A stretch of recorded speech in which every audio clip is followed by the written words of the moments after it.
There are nights when the wind carries secrets. It slips through cracks in doors and windows, whispering words no one wants to hear. Some say it's just imagination, a trick of the tired mind. But I know the truth. I know because I've heard it. The first time happened months ago, or maybe years. Time no longer makes sense. At first, it was just distant noises, murmurs, and silence. But then, the wailing began. Faint, as if coming from far away, distorted by the wind.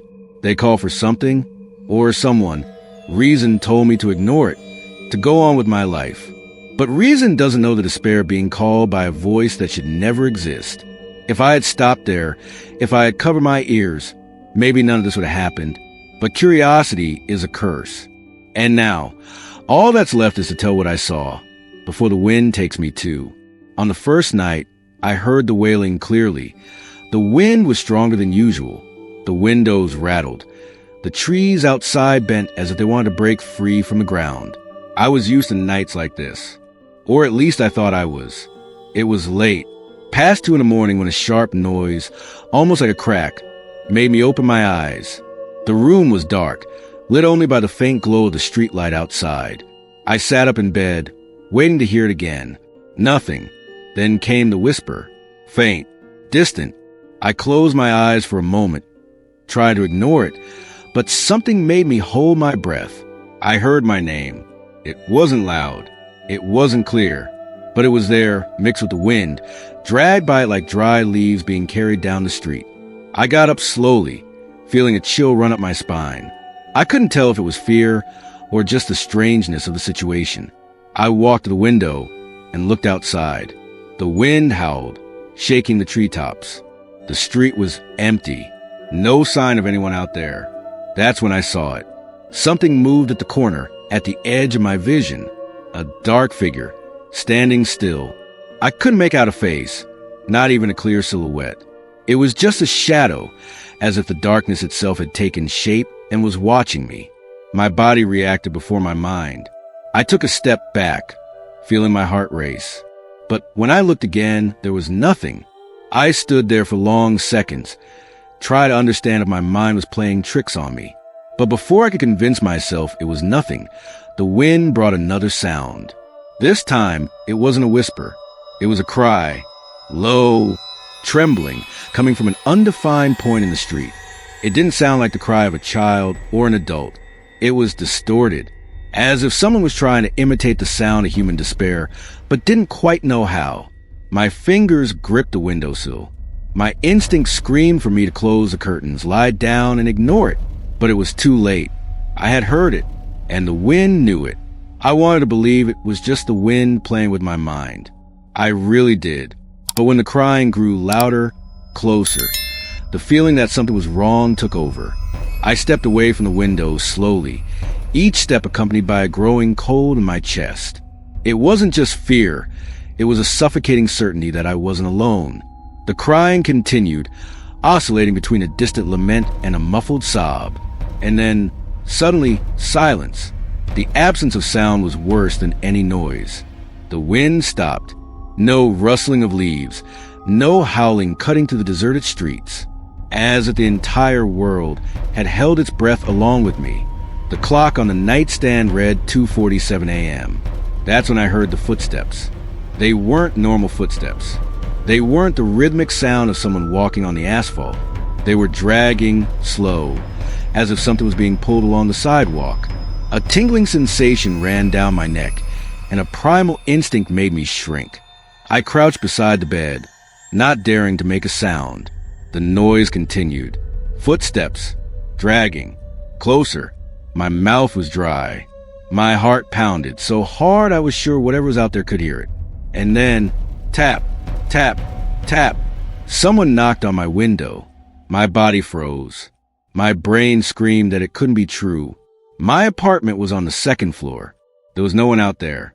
But the sound repeated. Tap, tap, tap. Low, precise, almost polite. Tears burned in my eyes, but I didn't blink. Every cell in my body begged me not to look, to pretend nothing was happening. But it's impossible to ignore when someone calls for you in the middle of the night. With a shaky breath, I moved my head just enough to catch a glimpse of the curtains swaying slightly. There was no wind. My entire body trembled. But it was when I heard the voice that I realized nothing I had ever felt before compared to the terror of that moment. "I know you're there." It wasn't a whisper. It wasn't a shout. It was just a statement, calm, too calm, and it came from inside the room. My lungs refused air. Every fiber of my being screamed for me to run, to get out of there, but I was paralyzed. The voice had come from inside the room. The silence returned. But this time, it wasn't just the absence of sound. It was a dense, suffocating silence, as if the air around me had become too heavy to breathe. I swallowed hard. My hands trembled as I tried to convince myself I had misheard, that it was my mind playing tricks. But then came another sound, a creak, like with groaning under unexpected weight. The noise came from the corner of the room, near the closet. I didn't want to look. I knew I shouldn't look. But my body acted on its own, moving my head millimeter by millimeter until my eyes focused on a reflection in the closet mirror. And that's when I saw it, a shadow still distorted, as if the darkness had taken shape inside the room. Whatever it was there, watching me. Panic rose like poison in my chest. I wanted to scream, but my throat was locked. I needed to get out. With a slow movement, I tried to reach the phone on the nightstand beside me, but the moment my fingers brushed the device, the screen lit up on its own, and there, in the pale glow of the screen, was a notification. Unknown number. "Why are you hiding?" The message appeared on the screen, cold and impersonal. But before I could process it, the screen went dark, and when I looked back at the mirror, the shadow was gone. The room seemed empty again, but the feeling of being watched persisted, burning my skin. I knew I still wasn't alone. That's when I noticed something that made me lose all the air in my lungs. The closet door. It was open, and I didn't remember leaving it that way. My mind screamed that it was impossible. The closet door was open. I never left it open. I always closed it before bed. But now a dark gap opened there, like the mouth of a bottomless pit, waiting to swallow me. I wanted to run. I wanted to get out of there, escape that room, but my feet were rooted to the floor. My body wouldn't obey. The fear was like an invisible weight, crushing my lungs, locking every muscle in place.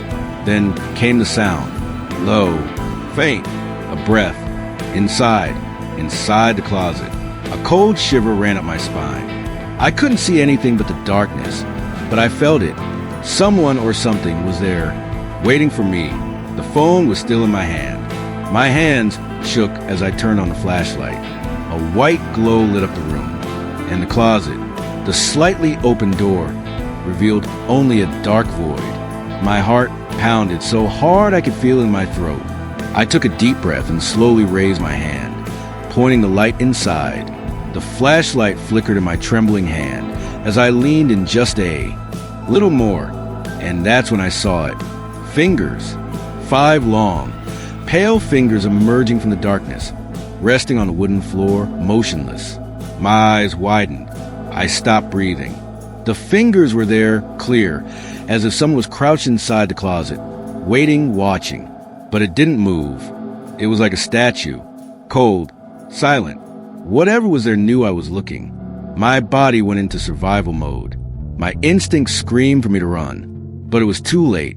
The fingers began to move, slowly. First, a small movement in the knuckles, as if testing their own limits. Then, a slight contraction, as if preparing to grab something. To grab me, that was enough. My muscles finally reacted. With a muffled scream, I spun on my heels and ran for the bedroom door. My trembling hands grabbed the doorknob, twisting it desperately. Locked.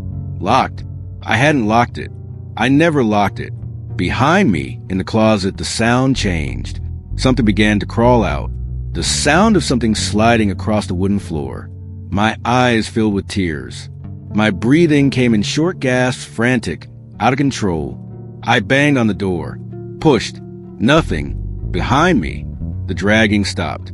The entire room plunged into oppressive silence. Then I felt it. A warm breath on my neck. and the voice, the same as before, whispered in my ear, "You've already heard me. Now there's no escaping." My body froze. The warm breath on my neck was real. The voice was real. I wanted to scream, but my own terror silenced me. My muscles were rigid, my heart pounding so hard it hurt. With a desperate effort, I twisted the doorknob again, pulling the door with all my strength. It suddenly opened.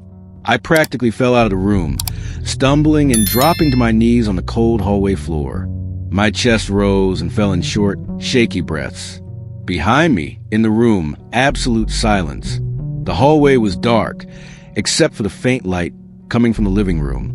The wind outside blew again, but now it seemed more distant, as if I was in another place, displaced from reality. The bedroom door was still open, but I didn't look back. I couldn't look back. Somehow, I knew that if I looked, I would see something I was never meant to see. Something that wasn't for human eyes to comprehend. I crawled across the floor until I could stand. My legs were weak, my head spinning. My only thought was to get out of that house. But then, something made me stop. A sound, not coming from the bedroom, but from the living room. An electronic beep. My phone. The phone I swore I had left in the bedroom. The beep came from the living room table. The screen was lit, flashing with a new notification. Unknown number. Why did you run? My eyes widened. Whatever it was watching me. My hand hesitated before touching the phone. But when I did, the screen turned off on its own. The silence returned. That's when I noticed something even worse. The living room window was open. I didn't remember opening it. And the wind now came from inside the house. I didn't have time to react. Behind me, a presence moved quickly. A shadow passed by the corner of my vision. My entire body froze. I could feel that something was there, behind me, waiting for me to look. The voice came again, but this time, it came from inside my own head. "You heard me, now I'm inside you." The air around me became dense, as if the entire house had turned into a suffocating void. I couldn't move. That voice, it didn't echo through the environment. It echoed inside me. "I'm inside you." My muscles stiffened. My heart pounded so hard I could feel it in the back of my throat. The sensation was as if something was crawling through my mind, coiling around every thought, every memory. I swallowed hard. My vision was blurry, and the sound of the wind buzzed abnormally around me, as if carrying words I couldn't understand. But then, out of nowhere, the silence returned. Was I alone? With a shaky breath, I clutched the phone in my hands. My skin was cold, sweat dripping down my forehead. I needed to get out of there. With hesitant steps, I walked toward the front door. Each step felt heavier, as if something was pulling me back. The house didn't want me to leave, but I kept going. My hands touched the doorknob and twisted it hard. Locked. My hands trembled as I pulled and pulled, desperate. I had to get out, but that's when I realized the latch wasn't just locked. It was cold, cold as ice, as if no one had touched it in centuries. My mind screamed for me not to look, to just keep trying to open the door. But something inside me already knew. I already knew everything was wrong. And then I looked around. The house was no longer the same. The walls were covered in a thick layer of dust, as if they had been abandoned for years. The furniture was different. The paint on the walls was peeling, and the floor creaked under my feet like rotten wood. The sofa, the rug, the table, they weren't mine. Whatever had happened, I was no longer in my house. I was somewhere else.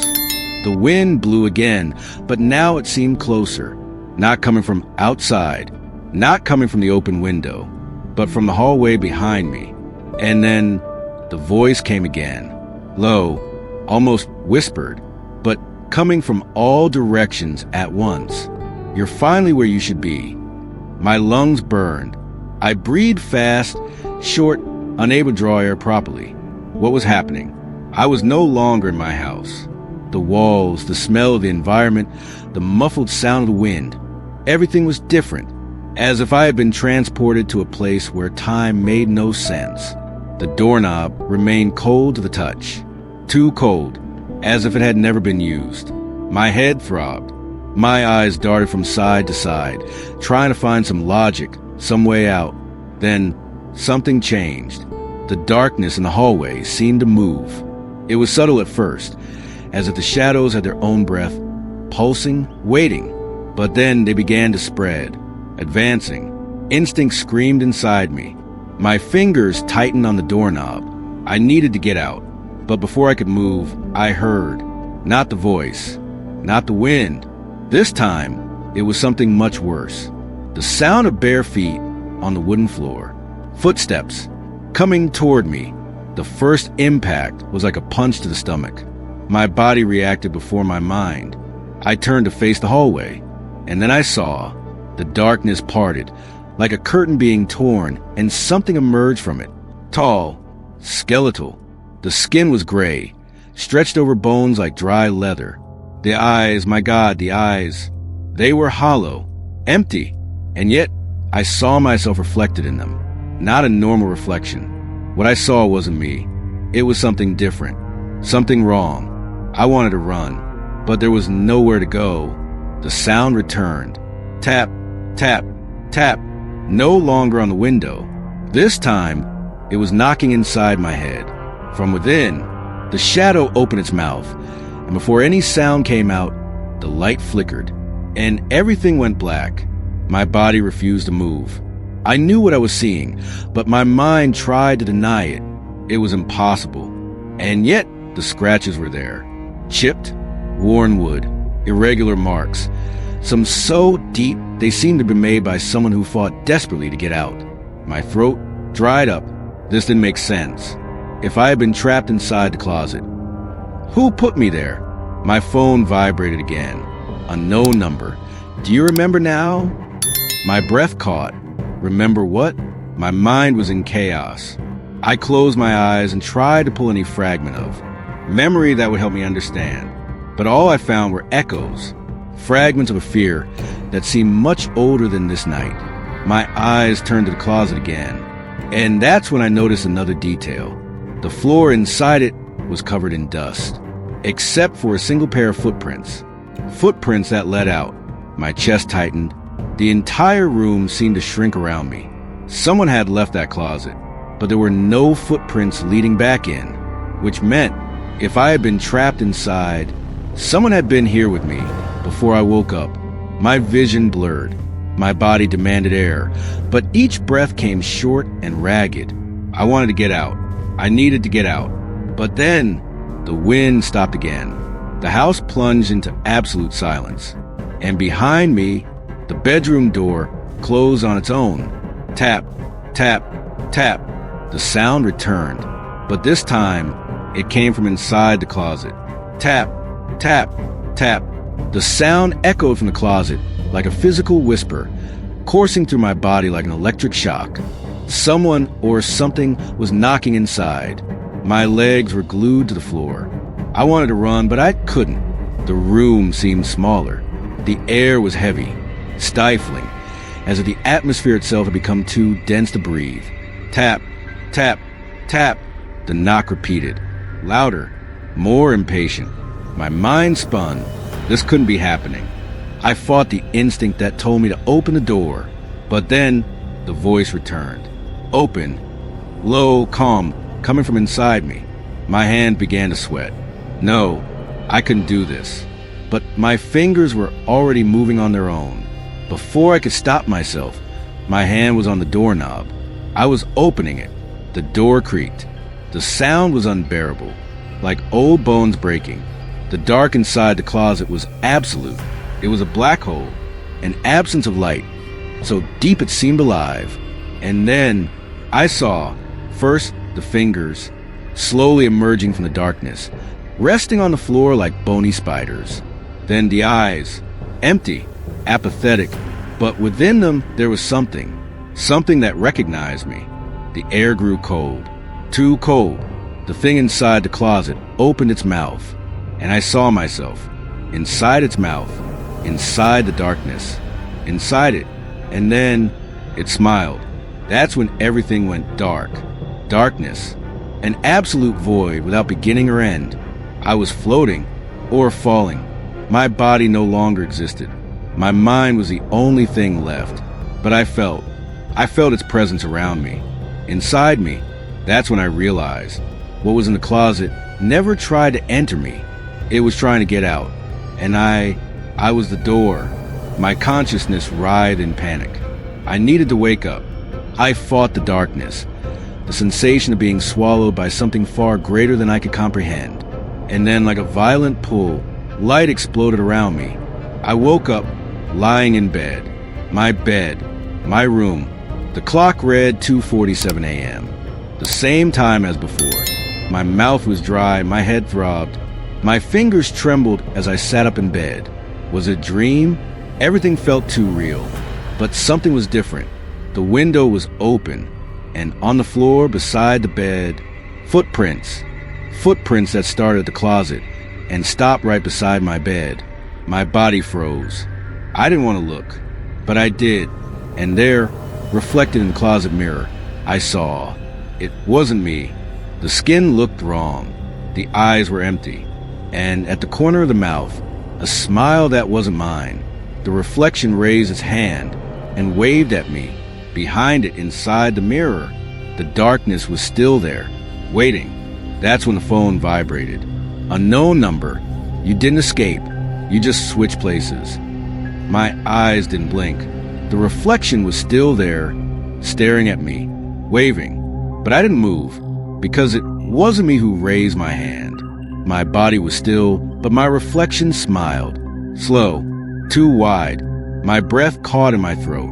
This can't be happening. The phone vibrated again. Unknown number. What you see sees you too. My fingers were so numb, I almost dropped the phone. My chest rose and fell in short spasms. Try and force air in. This can't be real.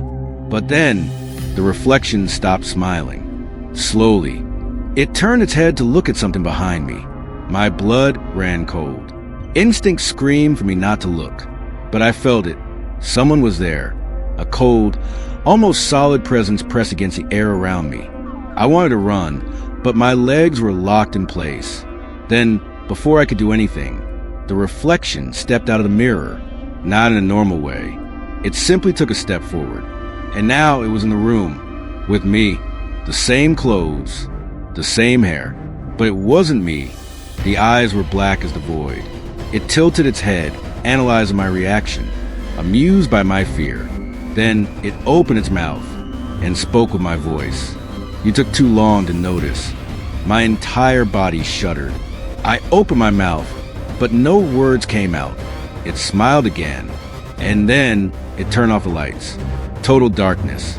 I couldn't see anything, couldn't feel anything, but it was there, breathing with me, using my voice. I tried to move, but I couldn't. My body wouldn't obey. The room was plunged into a silence, so deep even my own heart seemed to hesitate to beat. Then out of nowhere, a click. The lamp turned on. I was sitting on the bed, alone, or so I thought. I looked at the mirror, and it was still there, the reflection, but now it wasn't copying me. I was still, but it smiled. The voice came without moving its lips. Now it's your turn. My body froze. The light flickered, and then everything changed. I blinked, and I was on the other side, inside the mirror. My vision was blurry, as if I was looking through a dirty glass. On the other side, I, stood up from the bed, turned, smiled at me, and then walked away from my sight, leaving me here, trapped. I screamed. I banged on the glass, but no one heard. I was a reflection now, trapped, watching, waiting for the next one to take my place, waiting for you.